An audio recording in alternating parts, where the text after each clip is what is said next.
Hi అందరికీ welcome to home made recipes by Rajitha.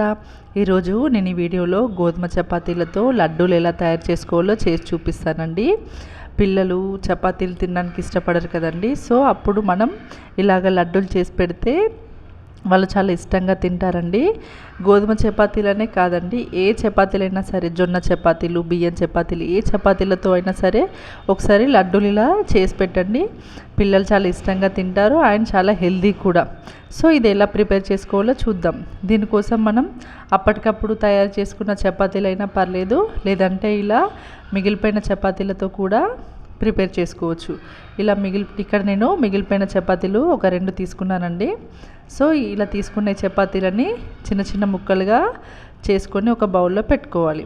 ఇలా చిన్న ముక్కలుగా చేసుకొని మిక్సీ జార్ తీసుకొని ఆ మిక్సీ జార్లో వేసుకొని దీని అంతటిని ఒక ఫైన్గా గ్రైండ్ చేసుకోవాలి.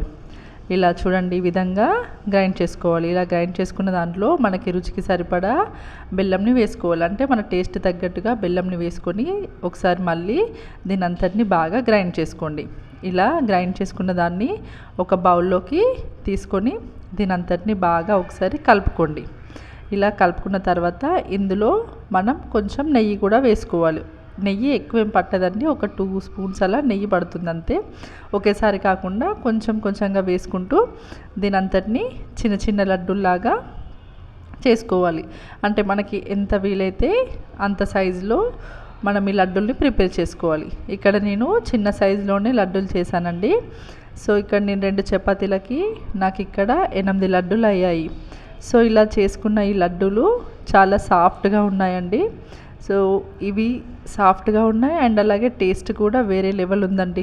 సో పిల్లలైతే చాలా ఇష్టంగా తింటారు. మా పిల్లలైతే చాలా ఇష్టంగా తిన్నారండి. సో మీరు కూడా తప్పకుండా ట్రై చేయండి. నా వీడియో మీకు నచ్చినట్లయితే లైక్ చేయండి. మరిన్ని వీడియోల కోసం నా ఛానల్ని సబ్స్క్రైబ్ చేయండి. బాయ్.